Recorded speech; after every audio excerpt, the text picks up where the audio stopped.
Okay, let's start with talents. So I'm not going to go over the talent tree in depth because just read the talents. They're all pretty self-explanatory. They're not too complicated. I will say though, there's not much flexibility for Shadow Priest. Glyphs, again, there's not much flexibility here. So these are going to be your prime glyphs. It's going to be Mind Flay, Shadow Word Death, and Shadow Word Pain. This just gives you an extra charge of Shadow Word Death, and then the other two are just damage increases. The only one you can really flex in here is Dispersion. Now this is useful on certain fights, but that's about it. I wouldn't recommend using this unless the fight specifically needs it. An example of this in the current tier would be Altraxian. You would be able to soak almost every hour of Twilight with this. That's how strong it is. So just keep that in mind. Major glyphs are next. The only one I say that is almost mandatory is Mass Dispel. This almost makes your Mass Dispel instant, and this will help out your healers a lot in certain situations. I would just go with Inner Fire. You get armor from it, and the other one, Spirit Tap, is okay. So minor glyphs almost don't matter at all. They're just mana reductions, changes the appearance of your shadow form. The only one that has a little bit of usefulness, I guess, would be the Shadow Fiend. This would help if you don't have much gear and you're just kind of gearing up, because Shadow Priest has mana problems early on. So I guess this can help a little bit. It just gives you 5% mana if your Shadow Fiend dies. Okay, stat priority. So number one, Intellect. Be careful with this because it's not always going to be the higher item level equals more DPS. For example, if something has the completely wrong stats or less sockets than your current piece, it might actually be lower DPS. I would suggest simming it. Your second priority is going to be your hit rating. So you're going to want to try to be as close to 17% as possible. It's pretty simple. I would recommend getting Reforged Light for this. It's super easy. It puts in presets for you, and then if you want, you can adjust and put your haste breakpoints in there, which we will be talking about next. Third priority is going to be haste. Now, you don't want to just stack complete haste. You want to get to certain breakpoints, and then you're going to stop taking haste, because it's actually a lower DPS increase than it would be to take mastery. I'm gonna put the haste breakpoints here on screen for you, and this is what you should be trying to reach for.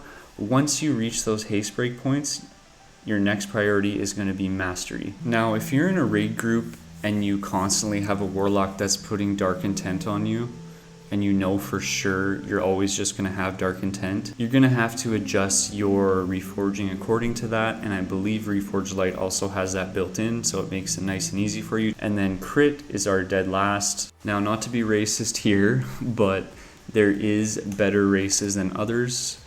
So for Alliance, if you're min-maxing, you want the absolute best thing, it's going to be Worgen. So the reason why it's Worgen is because you get 1% crit and you get a movement speed increase.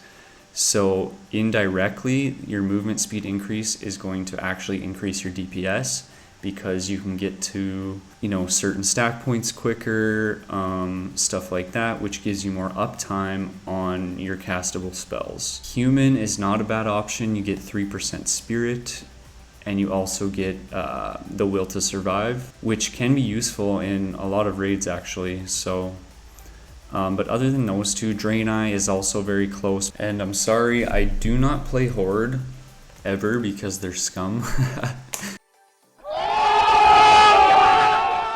But the best race for Horde is Goblin. I don't know about the other ones. I believe Troll is also really good because of Berserking, but I think just like overall, Goblin's the best because you get 1% haste, which is our best stat, and then you also get the rocket jump forward. I'm not sure what it's called, but I'm just going to talk about each color first, and then we can kind of get into the socket bonuses. So with your meta gem, you're always going to go with the Burning Shadow Spirit Diamond. If you have any red sockets on your gear, it's always going to be Intellect. And now in this piece, I don't have the epic gem, but I'd recommend using epic gems in your gear if you can afford it. So for yellow sockets, you're always going to go with the Reckless Ember Topaz. The epic version is the Reckless Lava Coral. Now if you have any blue sockets, you're going to want to go with the Purified Shadow Spinel. That's the epic version, 20 intellect, 20 spirit. Okay, now all that being said, I just want to go into socket bonus a little bit here. Where can I show you an example? But I think my belt's really the only example. For this piece of gear in particular, you can see here the socket bonus is only plus 10 intellect. The socket's blue. If I put a 20 intellect and 20 spirit in here, I'm only going to get 30 intellect out of that.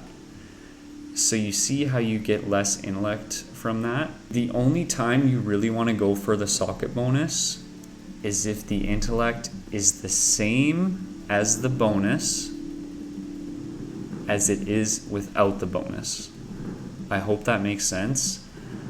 But basically, at the end of the day, if the socket bonus gives less than pure red intellect gems, you're just going to ignore the bonus. If the bonus is, for example, like this, and say one of these sockets was a blue or yellow, that's going to give you 20 intellect, 20 haste, or 20 intellect, 20 spirit. Then you're also going to get the bonus of 20 intellect. So essentially, it's the same amount of intellect, but you're getting 20 of a secondary stat. I hope I explained that correctly. I'm trying my best. For professions, the best two you can have hands down is tailoring for the cloak enchant and engineering for the intellect 1 minute cooldown, but also you get rocket boots. This is extremely good for Shadow Priest because if you ever played a Shadow Priest in Cata, we do have movement issues. We're very slow. So the rocket boots are like a game changer for Shadow Priest. Most of the other professions are all super close in terms of like DPS increase.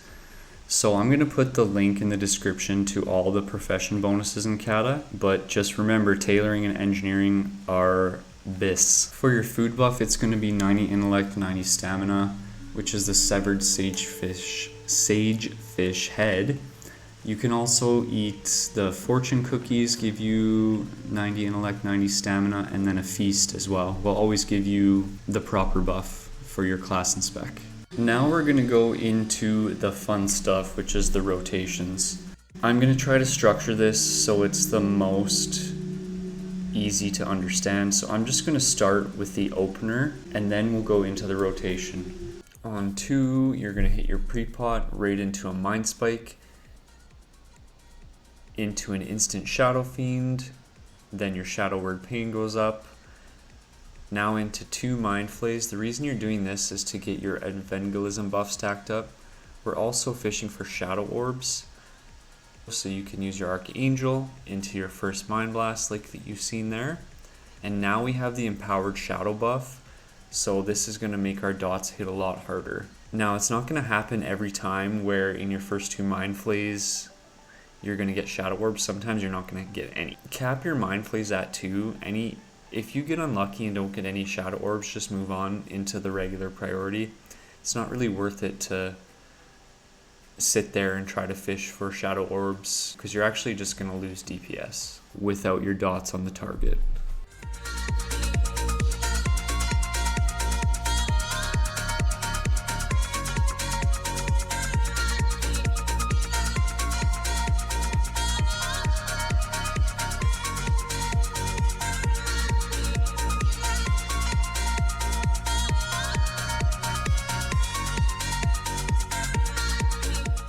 Now let's see how the dots are just about to expire. It's okay to hit a Mind Blast now if you only have your dots off the target for like maximum of 1 second. If your dots are gonna expire, refresh them a little bit early. It's better than having it drop off. Shadow Word Death deals an additional 55% damage and reduces the damage you take from your own Shadow Word Death when the target fails to die by 95%.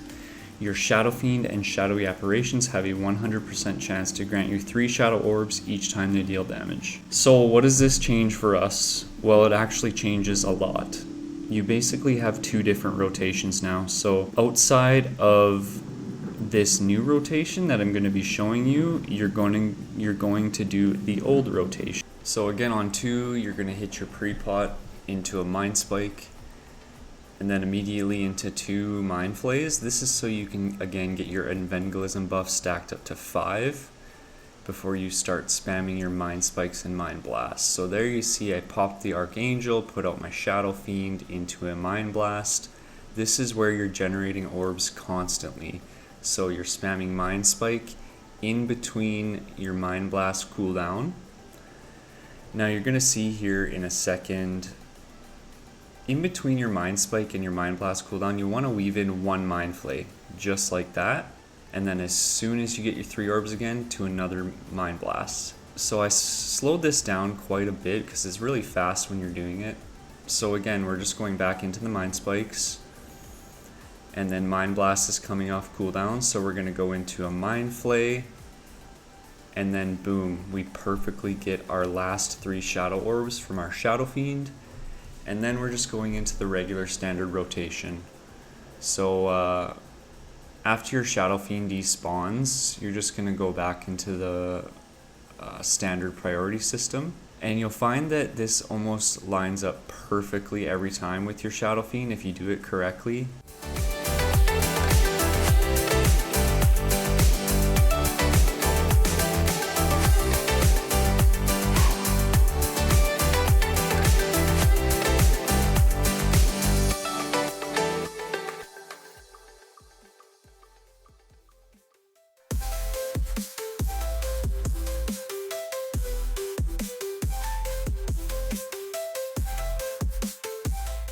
Cleaving and multi-dotting is really where Shadow Priests start to shine, and in my opinion, it's one of the funnest things to do is multi-dot and cleave with the Shadow Priest. So I'm going to get into that rotation now.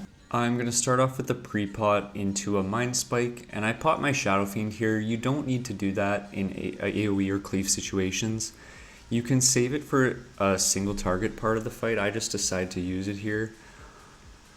Okay, so basically you're just going to keep up your dots on up to 4 targets as much as possible. It kind of gets a little hard to have 100% uptime with 4 targets, but as you can see here, I have all my dots up on 3 targets ticking, and then you're just going to fill with Mind Seer on the main target.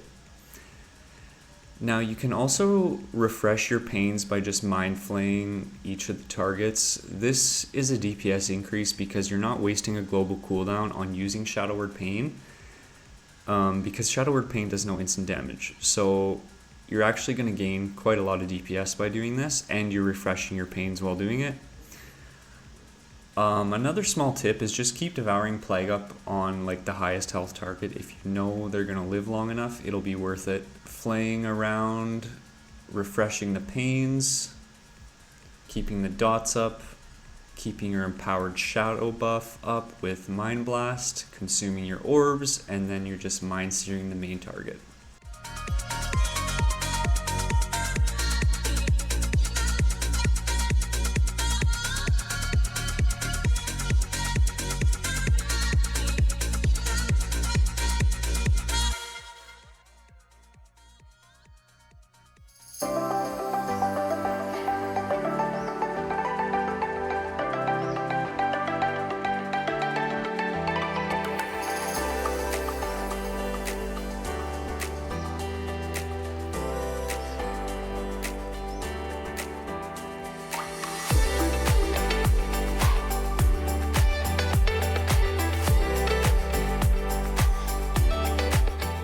Your AoE rotation. So this will be considered 5 targets or more.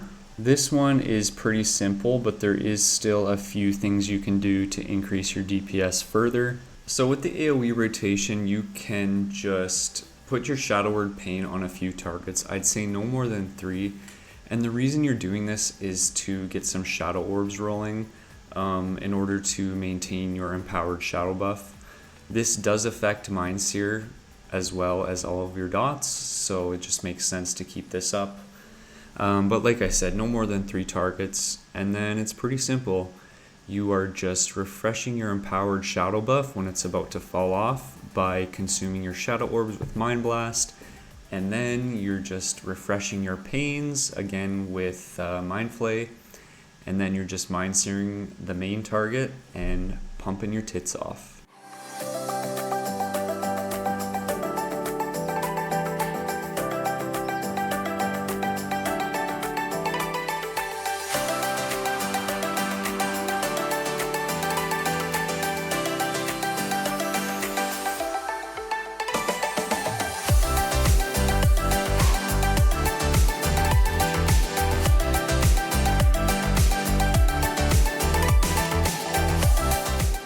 Shadow Priests suck at movement, so try to pre-plan ahead. Like if you know you have to move, refresh your dots before you start moving, because when you're moving, the only thing you can do, you can Shadow Word Pain other targets if they're up, but lots of times there's only one target up.